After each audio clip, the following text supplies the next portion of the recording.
Hey, howdy, how's it going? My name is Bennjipie. The Mortal Kombat 1 Definitive Edition is out, and if you aren't some super gamer nerd, you're probably thinking, Ben, what the hell does that mean? It means that support for Mortal Kombat 1 is basically coming to an end. Apparently, it's because they didn't sell enough for Combat Pack 2, but the only way to get that was by purchasing the Chaos Reigns expansion. And just checking over my notes a little bit here, oh my goodness, the DLC was $50. How is that anywhat justified? You could also spend $70 to get early access to the expansion just 1 week early, but you would still have to wait for guest fighters to be added later on. So ultimately, you're just burning money. But it wasn't just lack of sales that hurt MK1. A lack of content, a very disappointing story, and an overhyped DLC definitely didn't do it any favors. In this video, I want to talk about Mortal Kombat as a whole. Might throw a little bit of my own experiences in there, might talk about the studio behind Mortal Kombat, NetherRealm Studios. So grab a snack, maybe some popcorn or something. Don't forget a drink and get comfy, because you're going to watch the sad end of Mortal Kombat 1. I played a lot of Mortal Kombat over the years, albeit not at the time that each game was released, but the first game that I really played a lot of was Mortal Kombat vs. DC. It's definitely not the greatest, but it was amazing for a kid like me. I really like superheroes. After, I played a lot of Mortal Kombat 9, which really set the standard of what to expect for a video game. You have a complete story, unlockable characters, some DLC characters. You know, sadly there was an exclusive, but I was kind of used to that already with Soul Calibur. I remember you could play as Yoda on the Xbox 360 and I think Darth Vader on PlayStation, and they also had Link in one of the games at one point. But after really getting into MK9, my cousins introduced me to the prior titles since they had all the old PlayStation games. I played a lot of Armageddon, got to see the epic cutscene that takes place on the Pyramid of Argus, see the endless amount of characters that, looking back, were very copy and paste in terms of movesets, but it really didn't matter. The game itself was just fun. I also did a little bit of racing on the side, can't forget that, that was very fun. I even got to play the original Mortal Kombat 1, 2, and 3 at an arcade, and I'll say, I don't know how you old heads did it back in the day, but I give you major props because I am trash at those. After Mortal Kombat 9 was released, NetherRealm cooked up Injustice: Gods Among Us. It was pretty fun, decent story, interesting mechanics. I enjoyed playing as the Flash a lot, but it was different from the Mortal Kombat series. It was something to keep you occupied while you were waiting for the next installment, Mortal Kombat X. MKX's gameplay is very fast, at least that's what a lot of people like to claim. The fatalities were very gory, and the new characters added felt like they belonged in Mortal Kombat. But we did also get a bunch of crossover characters. Living towers, test your luck, test your might, everything good about MK9 was added into MKX, and I just really enjoyed that. And then we have MK11. It started the slight decline overall. We got a lot more crossover characters, we got a pretty messy story, and the main piece of the game, being a fighting game, was turned into a not so fun combat system. The DLC story was hit or miss at certain points. Overall, it's good. I would say the story overall is very fun to watch, but it seemed like the franchise was starting to crack. We did get a little bit of customization, I'll always appreciate that, but it was a bit limited. Going into Mortal Kombat 1, I had some expectations. I was hyped. I pre-ordered the game, got the deluxe edition. I couldn't wait to get my hands on it. I was even playing the beta at one point. I'm not some insane fighting game player. I never went pro in Street Fighter or something. I'm just a casual that loves unlocking rewards and beating games. Pretty simple. So what went wrong with Mortal Kombat 1? The first noticeable problem is Invasions. Invasions is the PvE mode we got this time around, but from my experience, you're dealing with bosses that have armor, you're forced to use your special items sometimes, and it's typically very broken, but it has a little bit of, a limited use, and sometimes you can do little side objectives every now and again. The only way to access Test Your Might and Endurance, which are the only extra modes, is just through Invasions. There are certain bosses with extremely cheap moves, like this Raiden was able to cover the entire screen with one move, and it just forces you to block the whole time. What the fuck is this?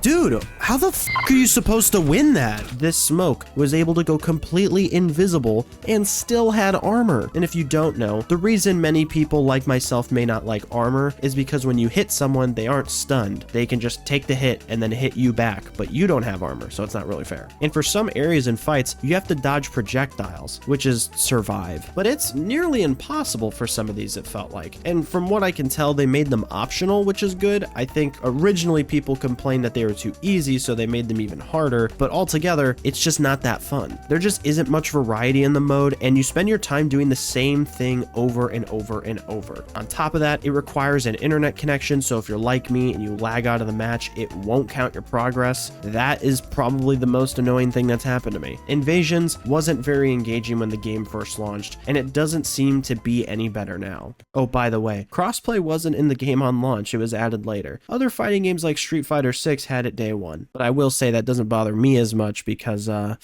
don't like playing online. I suck. I wanted to try and platinum the game, but on launch getting 5 million score in the Towers of Time was next to impossible for me. So I tried recently, since I was making this video, and actually got it. A tip for anyone getting this trophy, specifically the 5 million score, is play one of the hourly towers, do the same brutality every time, and do not lose a single match or round. It also has to be a tower that has 7 people to fight. You do this, and you should hopefully get it. I did it, and I researched it by going through like 1,000 gajillion Reddit threads, and they gave me all the info I needed. I'm not a magician or whatever. I'm not smart like that.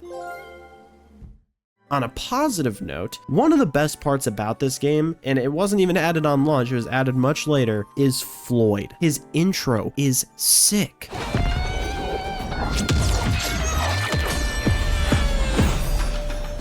The way to fight him is in reference to the first Mortal Kombat, where you had to meet a bunch of insanely difficult requirements like flawless twice in a row on the pit without blocking, and a silhouette has to go past the full moon, or something like that. Very difficult, but that's your way to fight Reptile. It's a nod to that game. For Floyd, you can either do all 37 challenges and hope that this pop-up appears for 10 of them,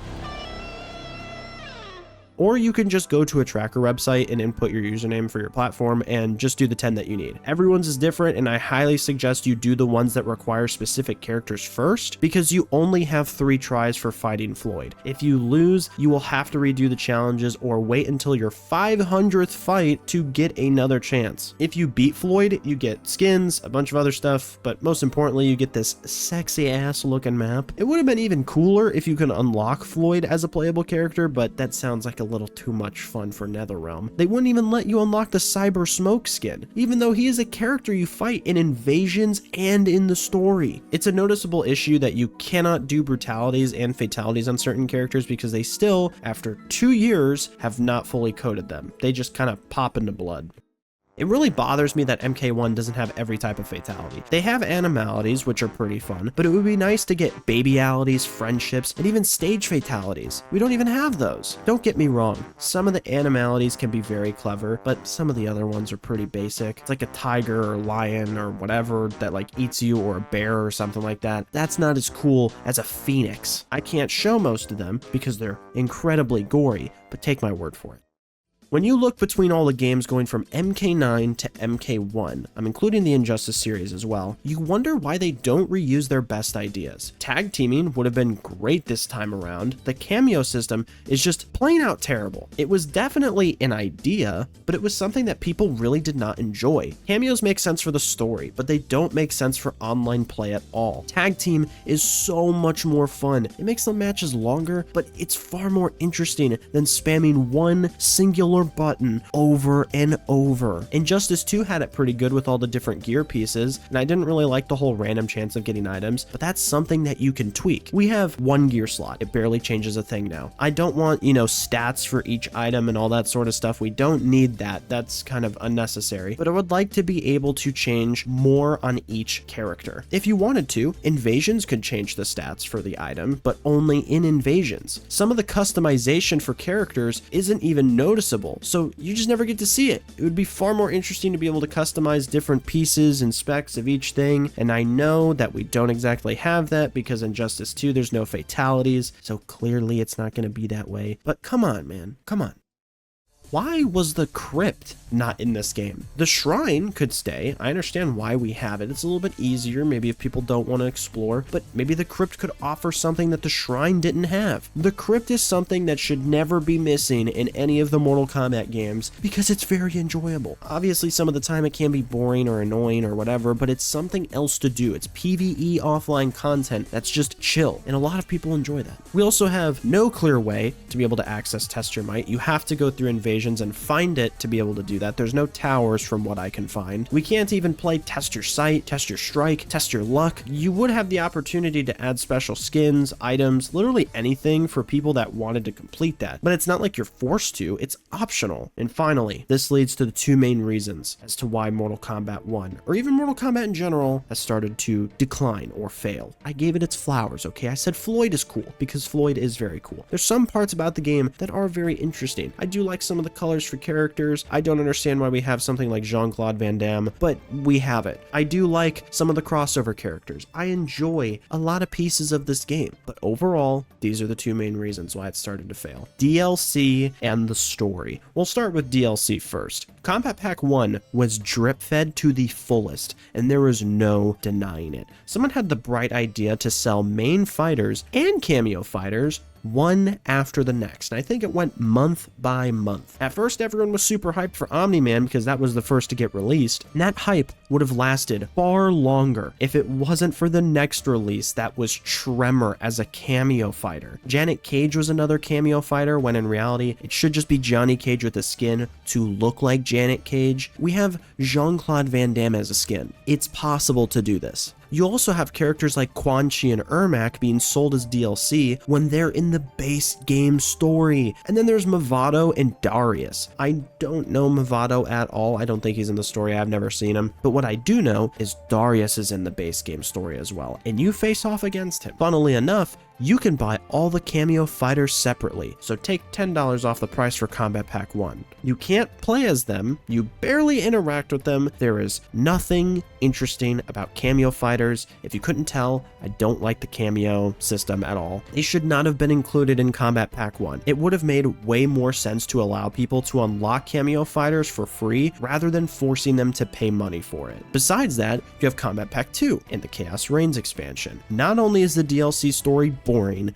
but the fact that it's a $50 DLC is laughable. And at first, you weren't even able to buy characters separately. So they tricked people, or made them at least believe that it wasn't going to happen. So some people were just buying the DLC for $50 instead of, say, spending $7 on one character that they may have liked. You were able to get Sector, Cyrax, and Noob Saibot on launch, but you had to wait for the crossover characters later on. They also added one last cameo fighter, and that's Madame Bo, but she isn't included in that cameo character DLC pack that we talked about. You have to purchase her separately. The Chaos Reigns expansion would have made a lot of sense to include Noob, Sector, Cyrax, literally anyone else that's in there potentially. You could add more Mortal Kombat characters that are in the story somehow, I don't know. But make the entire bundle way cheaper and take out everything else. Then we could have gotten Kombat Pack 2, which would have a bunch of other characters, but would also include the T-1000, Ghostface, and Conan. Makes a lot of sense. I don't know if I'm just super intelligent or maybe I'm coming off as stupid. Am I stupid? I don't know. Let me know. Overall, it felt like crossover characters were the main focus when it came to DLC. It's like the Fortnite-ification, if we want to use that as a word, for games. They want to make a ton of money and think that doing collabs all the time would mean that the game would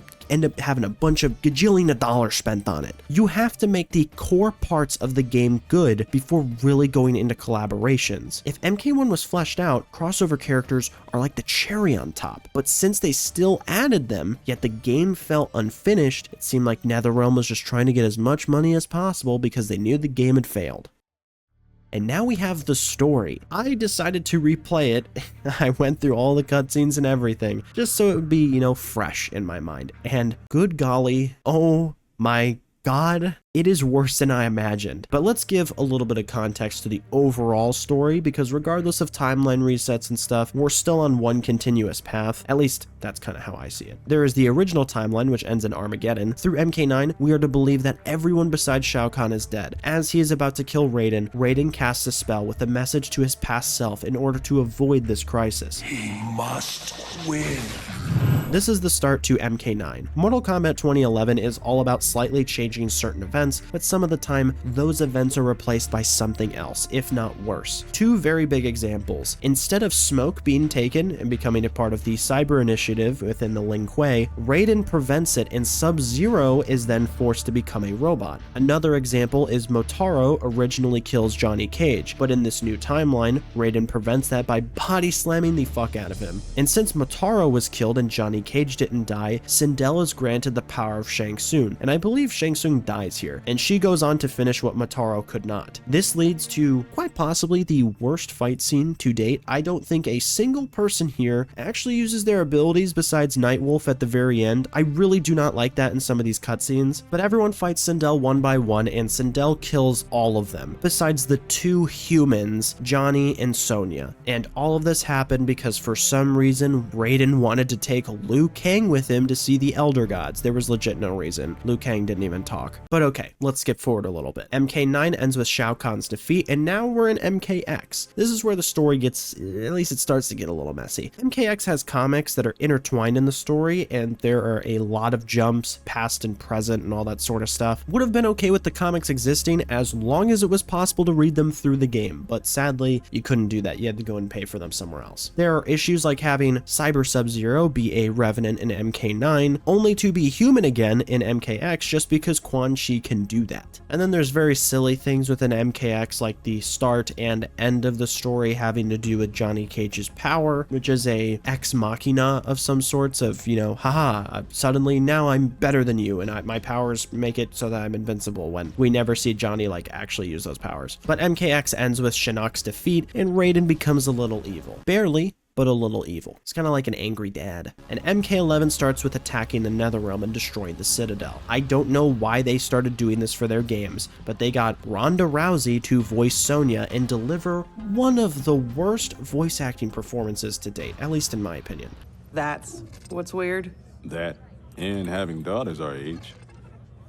Look at her. How do I have a kid with him? This is strange for me, too. You have no idea. What? How do I say this? This morning, we were on a mission. And you gave your life to save it. Son of a bitch. Seriously?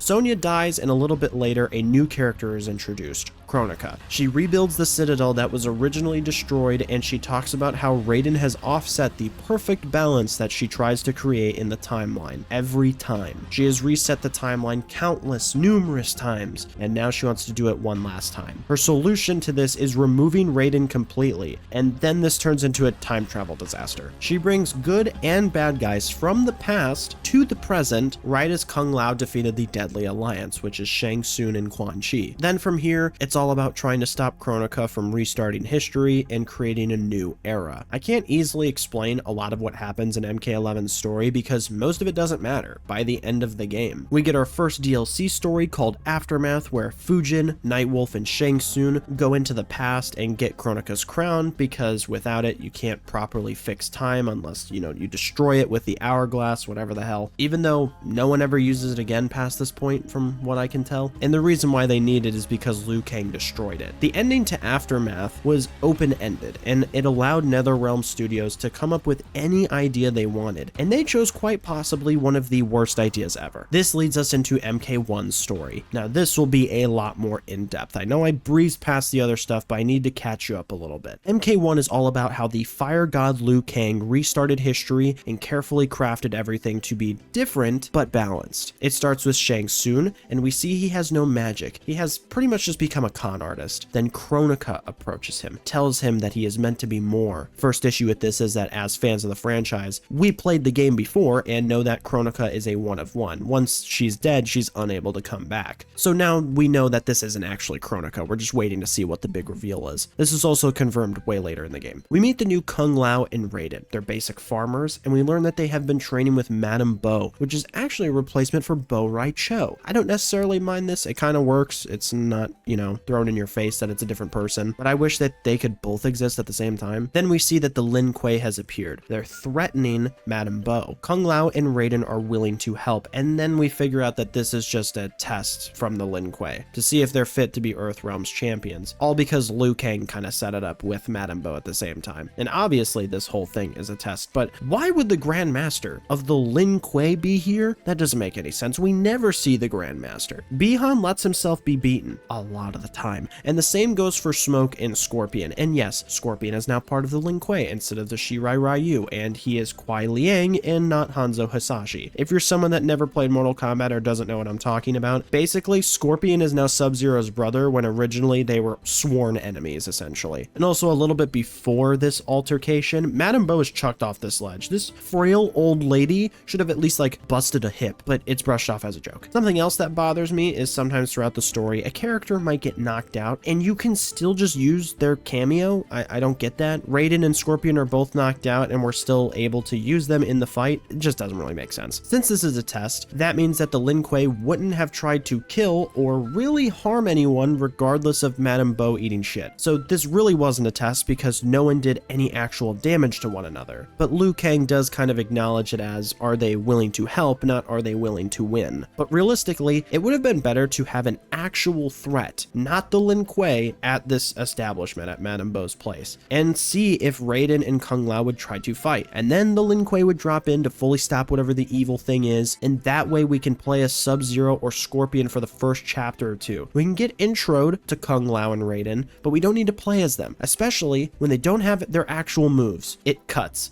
and we see that Johnny Cage is still a movie star. I'm skipping past a lot of this because it's basically just a movie. He is no longer a descendant from a powerful Mediterranean war cult, at least I believe from what I can gather he is not. He is just a movie star that knows martial arts. His wife is here. She apparently didn't exist before this point. Totally fine. I don't really care about that, but she's just kind of thrown in and then immediately leaves. Like there's ultimately no reason to have her existence. Kenshi breaks into Johnny Cage's house and with a sword, mind you, is beaten by Johnny. Kenshi broke in to get Sento, which is a blade from his ancestors, and instead of running up and taking it, he gets his ass beat. Johnny expects to see the cops, but instead Liu Kang, Scorpion, and Sub-Zero are at his door. This then leads into Johnny magically fighting and winning against Scorpion and the Grand Master of the Lin Kuei, Sub-Zero. Liu Kang gathered Kenshi, Johnny, Kung Lao, and Raiden for them to train at the Wuxi Academy for a couple months. This is confirmed by Johnny. They're training to see who will be Earthrealm's champion. For some reason,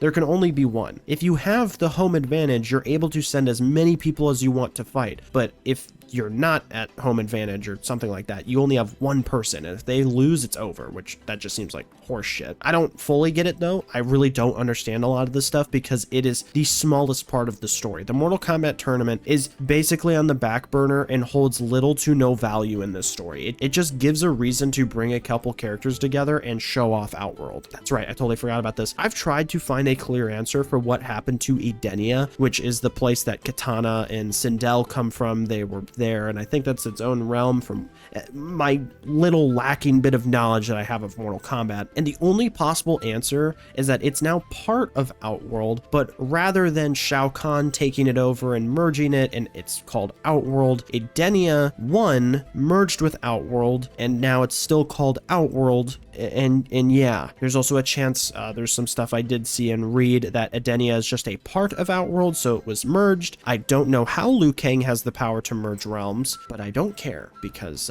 it's kind of not really talked about. The only reason I really bring this up is we learn in this timeline Shao Kahn is now a loyal general and not Kahn. He's just General Shao. And Edenians are native to Outworld. It's confusing, doesn't exactly matter, but it is very much still confusing. Before I forget, Raiden beat the trio. Kenshi, Kung Lao, and Johnny. I'm going to refer to them as that from now on. Because the only reason Raiden does not go with them at any point in time is because his face is too recognizable. Kind of makes sense? Whatever. And since Raiden beat them, he has the amulet. He is now Earthrealm's champion. They all travel to Outworld. Sindel is Empress, and we learn that Melina is a biological daughter now, rather than something Shang Tsung created. Also, everyone hates Li Mei because while she was an Umgadi warrior priestess, the same as Tanya, she let King Jared, Sindel's Sindel's husband die on her watch. So she stopped being an Ungadi warrior, and now she's the first constable. Basically, an important person in Outworld's police force is everything I can gather. Doesn't exactly matter, though. It's just she has a little bit of importance. She's not just a civilian. Something I don't fully understand, and the only answer I've gotten in other places of the internet is it's explained in the story rather than people explaining it, but also saying it's in the story, is why King Jared and Liu Kang created the Mortal Kombat tournament instead of Liu Kang just making it impossible to cross between realms. He was technically successful with making Quan Chi and Shang Tsung worthless people, so he should have been able to do that to anyone. He was the Keeper of Time, which apparently is stronger than the Elder Gods, but I won't really argue against that. And it just kind of seems messy, because when you think of those types of ideas like, oh, why didn't Iron Man do this when fighting Thanos instead, or whatever, it really takes you out of the story. We get little hints that some sorcerer is working with Sindel, which leads to Sindel and every higher power to be suspicious of Liu Kang. Also, Mileena has Tarkat. I don't know why Liu Kang did this, and he's the only one to blame, besides the writers, but instead of letting a race of people live, he instead created a disease that could be spread through physical touch and just being around someone that has come in contact with it. Later on, we learn that Baraka was just some dude. He was just a rich merchant with a family, and they all got Tarkat and died besides him. Why? Liu Kang sucks. Off screen, we find out that Kotal, Mataro, and Shiva are defeated by Raiden. Bit of a shame. It would have actually been nice to see them fight and actually play as the character, because this is Raiden's chapter, and then within our time of playing, Raiden beats General Shao. Liu Kang talks with Geras, and we learn that Liu Kang gave up the power of Timekeeper, and Geras talks about how Shang Tsung has changed his destiny. Instead of being basically a con artist still, he is going on to actually be Shang Tsung. Instead of Liu Kang communicating properly with Sindel, he tells the trio to go into Outworld and attempt to kidnap Shang Tsung and bring him to Earthrealm for questioning. No one questions it, but Liu Kang just has a compass that leads to Shang Tsung's chi. For all we know, he just made it out of magic energy. Magic. It's magic. It's Mortal Kombat. There's magic. Would have been very helpful if he had more for, a bunch of other people, or even just more for Shang Tsung, because they broke it. It broke. There's some scuffles. We learn that Shang Tsung is using the Tarkatans to attempt and treat the disease of Tarkat. Everyone just watches and lets Shang Tsung escape. Baraka leads them to Shang Tsung's laboratory, and when the trio breaks in, they assume that Shang Tsung is infecting Mileena with Tarkat, and rather than quite literally anyone explaining anything in the situation and being just even a little rational, it leads to Kenshi getting stabbed in the eyes. And technically in this time, Kenshi quote-unquote saved Johnny Cage. Just keep this in mind for later. Quan Chi appears, and we learn that he was the one spewing prophecies to Sindel, and Shang Tsung is only here to treat the Tarkat disease, as far as I could gather. The fake Chronica talked to both Quan Chi and Shang Tsung, which changed their destinies. She taught them to do all of their magic, basically. They're magicians and everything because of him. They're wizards. Syzoth is being held as a slave for Shang Tsung to deal with people that are, captured and sent into his flesh pits, and also because Shang Tsung wanted to learn to transform like Syzoth. It's just a little bit of extra lore. Instead of having anything truly interesting happen, Syzoth goes from this kind of bad guy for a good reason being that his family is being held captive by Shang Tsung. He's afraid that they'll die, so he does everything that he says, and this immediately goes to instant good guy for any reason. Shang Tsung, in the same chapter, immediately tells him that his family is dead, rather than keeping that information from him in order to keep using him. It would have made a far better story, or at least just this part, at least a far better moment for Shang to keep abusing Syzoth's power over him, and not say that his family is dead, but still have killed his family, and then tell Syzoth later, so that Syzoth has more of a reason to switch sides, and he feels angrier. He doesn't exactly, it's too quick. It's just way too quick. Also, for some reason, there's test your mights in the story. I kind of like it only when it works. It doesn't go with the cutscene that well. The trio, Baraka and Reptile, come into contact with Ashura. Altogether, they seek out Quan Chi, and we meet another horrible, so bad, it's a terrible voice acting performance, Natara. Natara is voiced by Megan Fox, and I'll just let her do all the talking and why she is terrible at it. Serena's right. Because of Quan Chi's magic, my realm's people are no longer poisoned by sunlight. We've finally escaped the shadows. That blade's enchanted. It was forged to destroy evil. It's slain many of your vampire kind. We can't help what we are. That we feed on blood doesn't make us evil.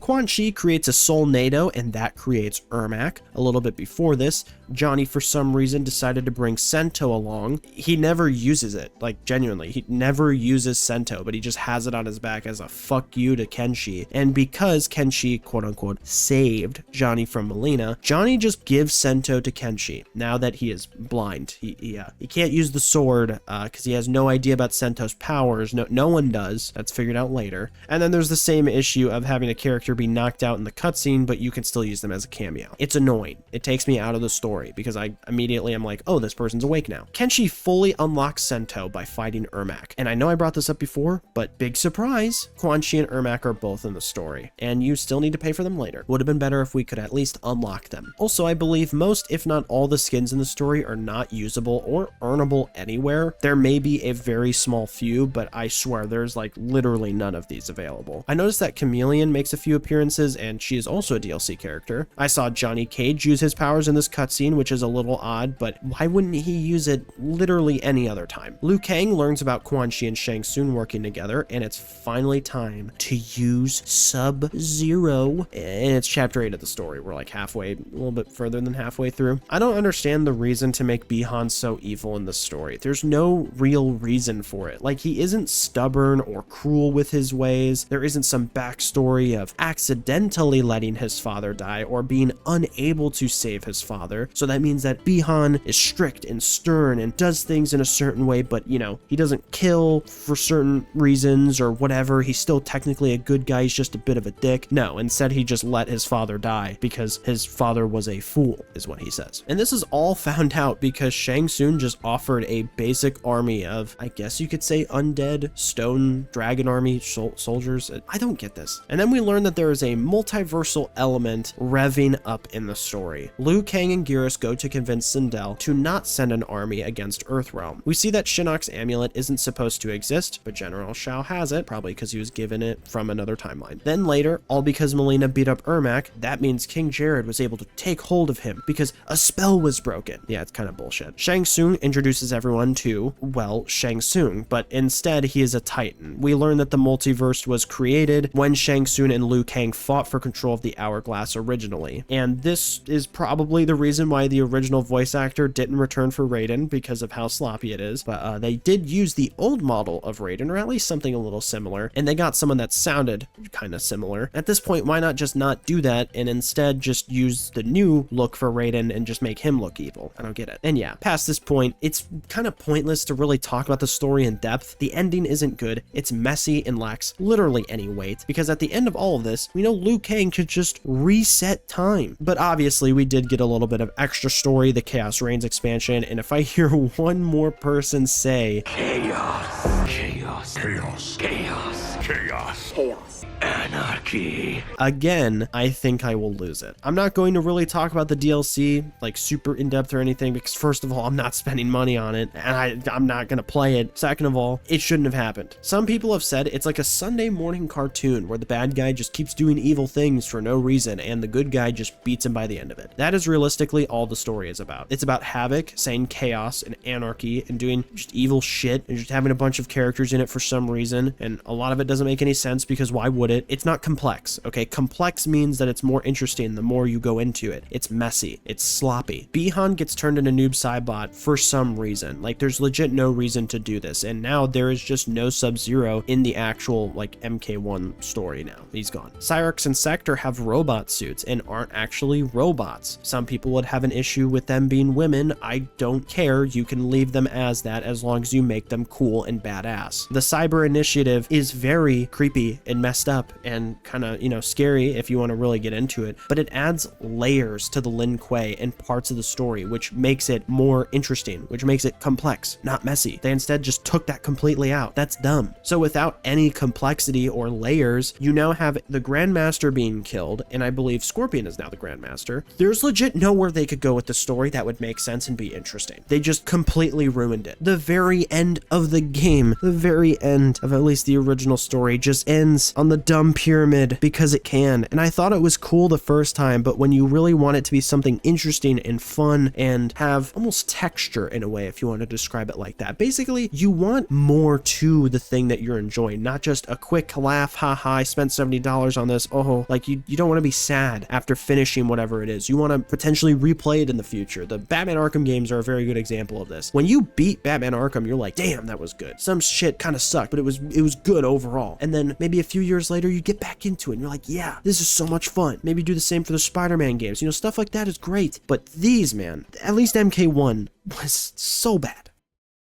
So obviously, the story was not good. DLC characters were not handled that great either. I didn't even really talk about it that much because of how little it kind of affects the game, but at the same time does affect it. The premium shop was not that good. A lot of stuff was not that good. Some things were great, and there's always good ideas and great things and stuff that isn't really that good. You can always take something good from something bad, but the game itself, MK1, Mortal Kombat 1, I think it was released in 2023, it was very much a bummer. It just was a graphical update essentially, and I hope they stick with this and they don't keep going with it, because past this point it'll get too realistic and kind of be scary. But I think we could be content with the graphics. We need more offline stuff, PvE content, offline, just offline. Let me be able to play offline. Tag team also. Tag team would have been so good. Oh my god, tag team would have been so great for this game. But at the end of the day, if the story is not that good, is anything else really going to be? The definitive edition for the game means that there will be no new content updates. Maybe they'll do a little random update here or there, little tweaks here and there, but they're done with it. The game is being shelved,